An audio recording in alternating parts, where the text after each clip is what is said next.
Hello, Jack. How are you? Just great. How are you? Awesome. And I'm so excited about how technology is allowing us to speak from Florida to France and to discover more about your amazing project. You're the inventor and the genius and the creator behind the Venus Project. A lot of people are talking about this. This is more relevant than ever. You must be excited at 95 years old, nearly 96, to see more and more people talking about it and to see this more and more real. How awesome! Thank you. Tell us about this vision. Tell us what does the Venus Project represents to you and for the world? Well, it seems that we're moving in the wrong direction. We're making our universities better equipped than ever, but the bombs are getting worse. The wars are getting longer. And it seems that people are too materialistic. They're not concerned with one another and other nations. We are concerned with the future of humanity. We want human beings to learn to care for all people throughout the world. And the Venus Project is designed to build a better life for all the world's people, rather than a selected few.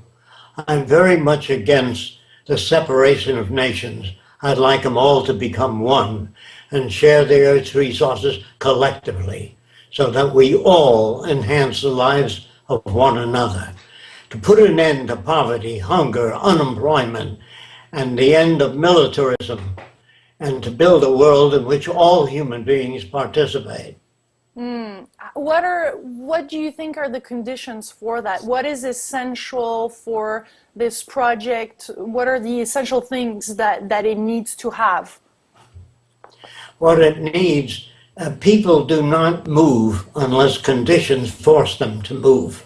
If they lose their home, their job, and they can't get another job, if automation replaces a lot of people, then they'll be looking for something new. But as long as they're working and like their lifestyle, they don't change. Unfortunately, people are changed by biosocial pressures or the march of events. Mm-hmm. Do you think it's possible to live with no money? Yes, it's very possible. But we want to build a resource-based economy. Instead of money, we make resources available to all the world's people. In other words, where did we get this land? Where did America get it? They took it by force and violence from the Indians. Mm-hmm. The Indians did not invite us over to build whatever we wanted to build. We took the richest land for ourselves. This appears to be true of all nations. They're self-centered and they want personal advantage systems, and the world cannot work that way. When few nations control most of the Earth's resources, you're going to have territorial disputes no matter how many laws you make. Mm-hmm. So we've been abusing of the planet Earth we're living on, very much so. We're abusing the oceans. The U.S. Army dumped 67 tons of nerve gas off the coast of Miami. Did you know that? No. George Washington, our first president, had 300 slaves. Today he'd be run out of town. In other words, politicians were good 100 years ago, but they're a much better system today. You're even saying that there's no actual democracy. Well, there's really no democracy. In a democracy, you would have all points of view on television. If our president criticized another country, we would invite the prime minister of that country on to give his point of view. But when you've only got one point of view, you do not have a democracy. So tell us more, going back to the point with money, because a lot of people talking about that, how it's possible to really live with no money. Okay, if you had $2 million and you were stranded on an island, and the island had no water, no arable land, no vegetation, you have nothing. You can't eat the money. So we concern ourselves with resources, not money. It's resources that we need, lots of it. Arable land, all the world's people need the same thing. Clean air, clean water, a relevant education, and the love of humanity. So how is it possible to put this in place? Where do you start from? What is needed? First of all, people have to know how their system works, and they don't even know how it works. They don't even know what a democracy is. A lot of people come up to me and say, is that a participatory democracy, the Venus Project? So I say to the person, did you vote for the Vietnam War? She said, no. Did you vote for the space program? She said, no. I said, where do you participate? Very few people really participate in the design of our nation. It's just an illusion they put forth to make people feel that they participate. The people elected into government are not there to change things. They're there to keep things as they are. That's how they get elected. They're selected on the basis of conforming to the social institutions that are dominant. Mm-hmm. What else for you is going wrong in our society? You're talking about language too? We would need to reinvent another language? Yes.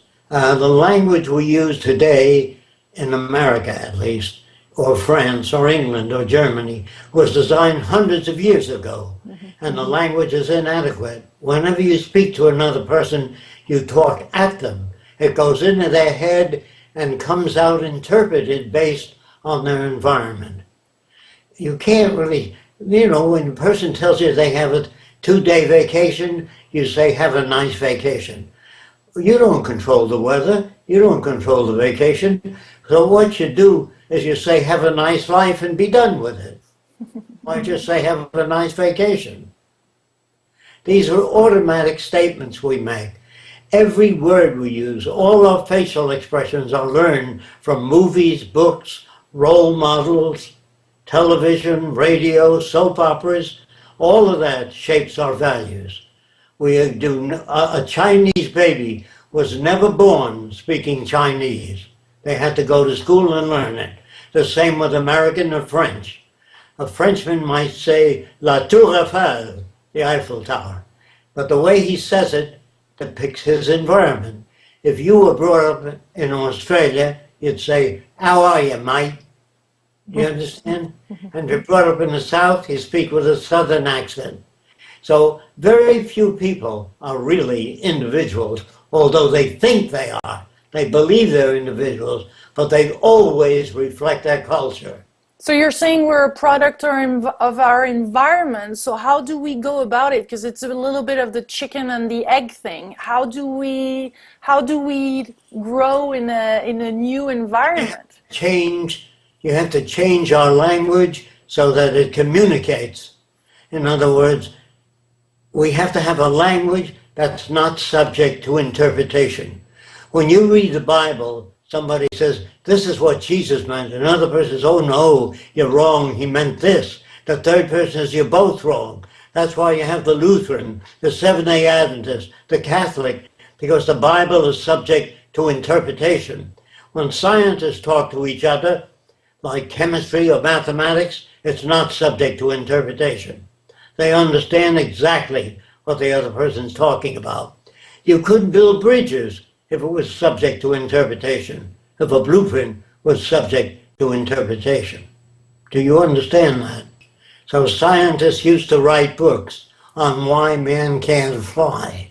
They're not scientists. They would say, I don't know how to build a flying machine. I don't know if man can fly. Learning to say I don't know is the most honest thing you can do. So how did you learn how to believe? When all this started? I read something about you in 1929 during the Great Depression. That was kind of a pivotal moment. Yes.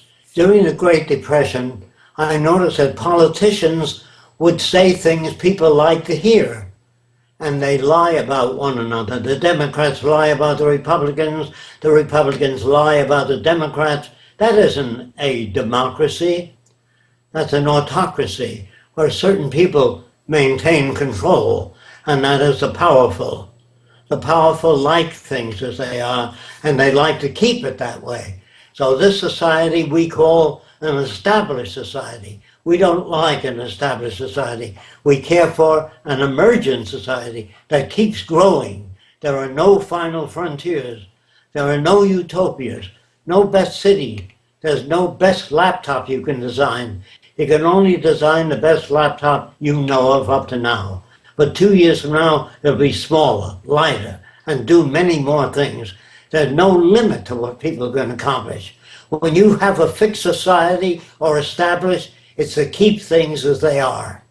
And we want an emergent society that is a state of constant growth and knowledge. We're moving technically, but not socially. Yeah. Our computers are getting better, faster, but our social system has poverty, hunger, unemployment. All that is not necessary.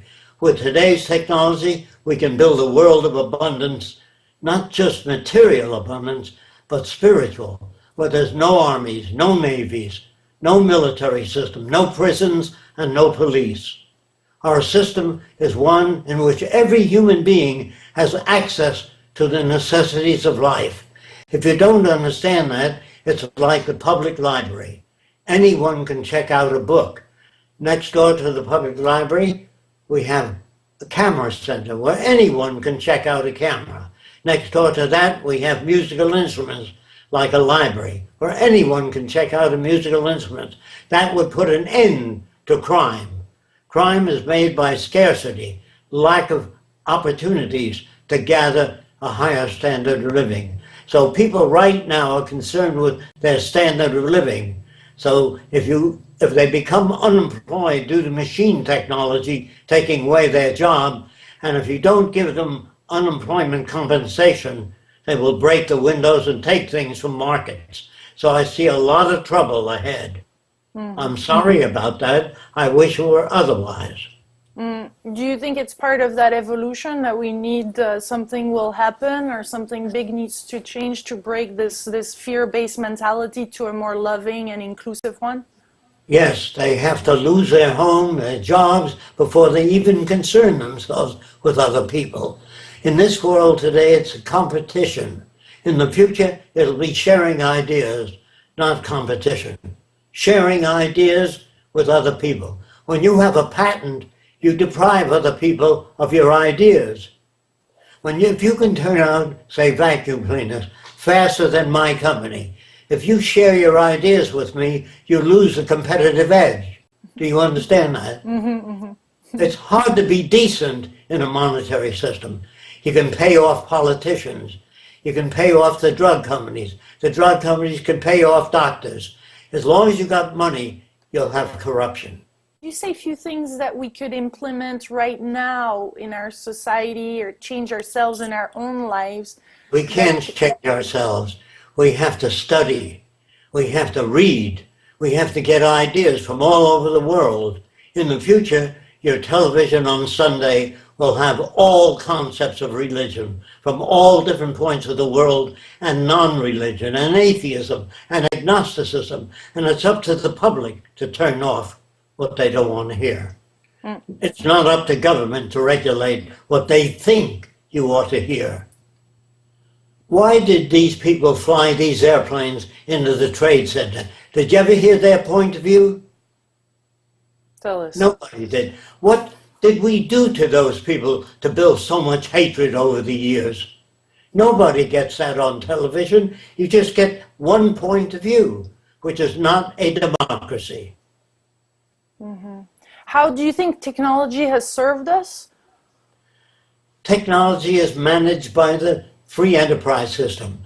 Technology is owned by the very wealthy and powerful people, and they decide policy, what schools teach, what they don't teach, and they decide what goes on the news. Don't forget, GE owns NBC, so you're not going to get anything against GE. Do you understand what I mean? You don't have an operation of news which gives us all points of view. And as long as you don't have that, you're going to have stupidity in government and amongst the public. If they're not informed, you can't have a democracy. The internet. I was asking if the internet actually played a big role, didn't it?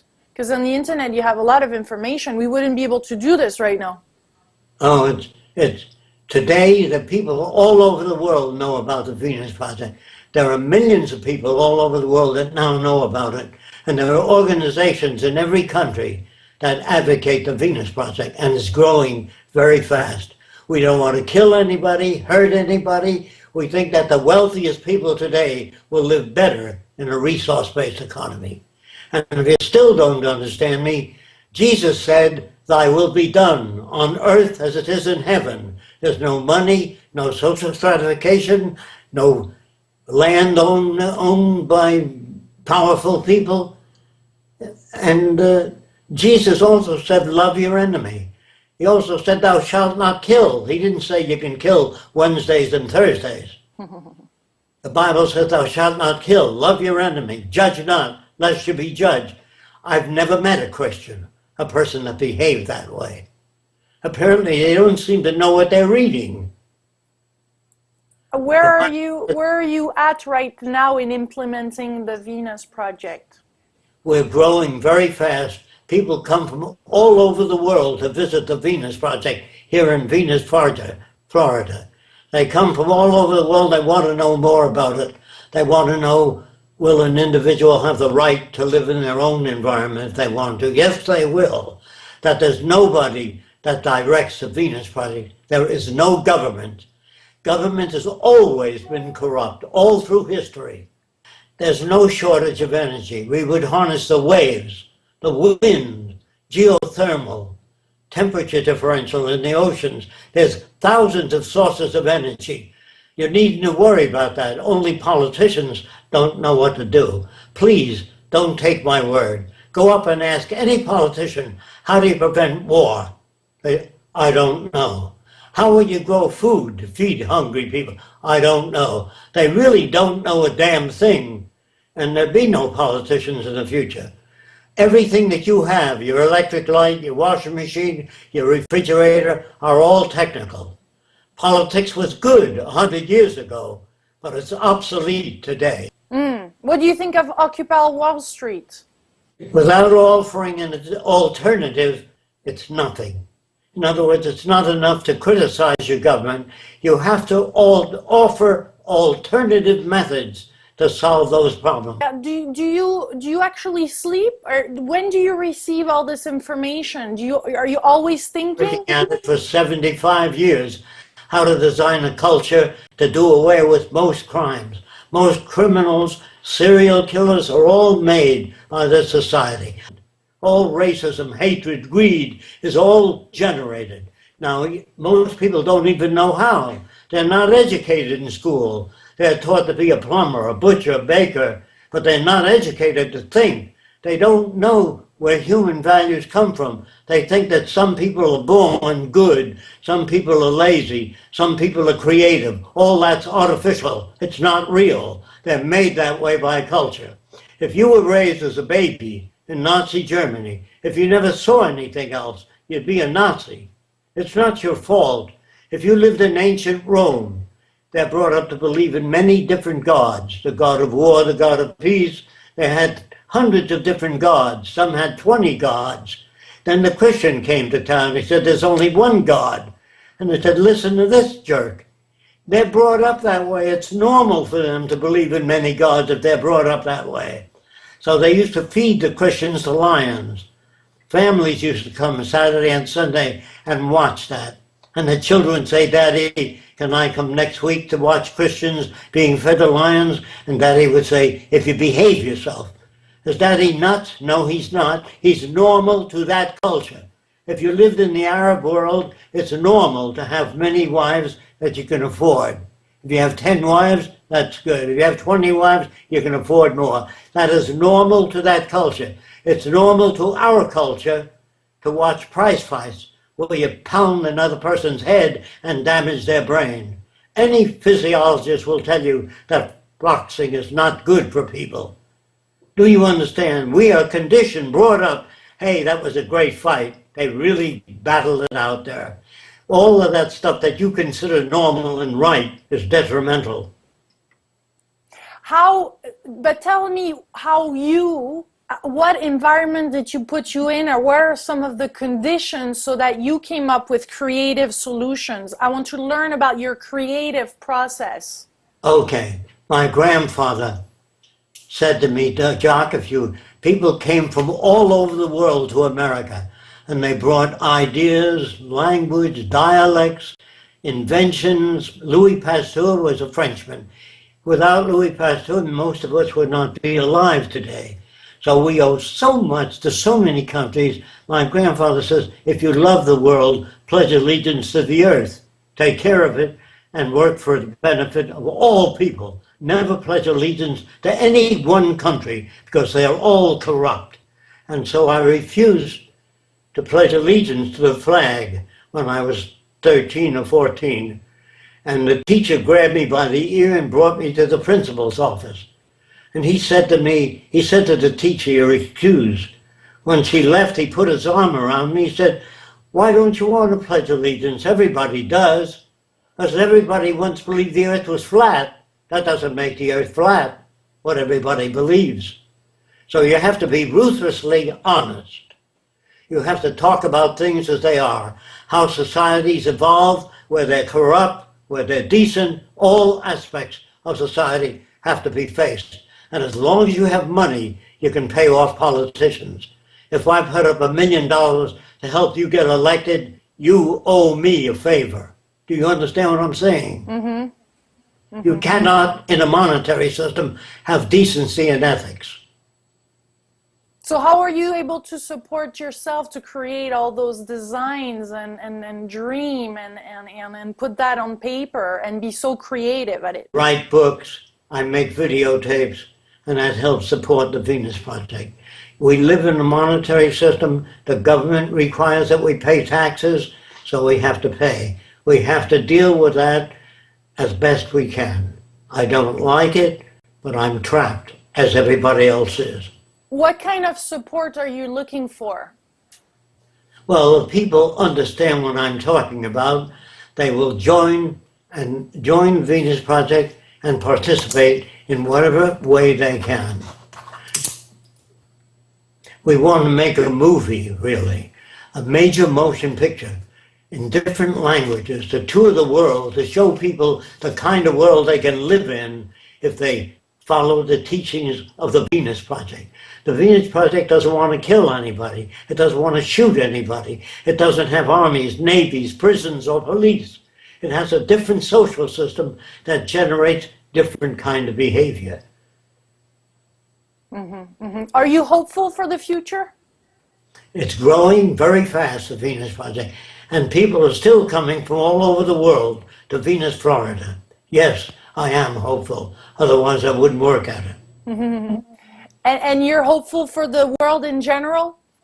Yes, the world in general. There's nothing less would do. If you try to patch up this system, it'll only go in the wrong direction. And the point is, we're not educated to accept difference. We're taught about beauty, and beauty has nothing to do with anything. If you're brought up in a culture where everybody had 6 arms or a nose a foot long, that would be beautiful. Beauty is in the eyes of the beholder. It's not a truth perspective. It's propaganda.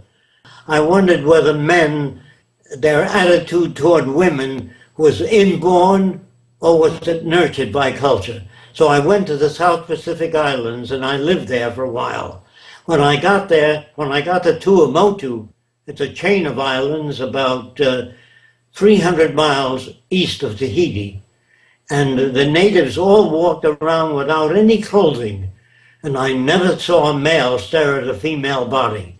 They were brought up swimming nude when they were children. There were no peeping toms. There were no fetishes. Do you understand? A fetish is only if you covered a girl's nose and said to a guy, "Do you ever see a girl's nose?" He'd say, "No." Show him a little bit. He says they have to loosen his collar. If he's brought up to that, we're brought up with all these deformities and misinformation, and our behavior reflects that. Mm. And since the principal said to me, "Jacque, Don't you like school? It isn't that I don't like it. The teacher didn't know how to teach. She said that was wrong when I spelled cat with a K. That was wrong doesn't tell you anything, those words. If she says that's not what I told you, that doesn't tell you anything either. So she doesn't know how to teach. So I worked with 10 children, taught them art. They all get 100. They all get 100 in whatever subject I teach. I never have anybody with lesser grade. That's because teaching is uniform. They don't know how to teach. That universities condition people to be loyal Americans, and they condition people to admire this country. They don't talk enough about the contributions of the rest of the world. We owe so much to so many different countries that I cannot pledge allegiance to any one country. So to end this interview, Jacque, is world peace possible? Yes. Not only world peace, but harmony.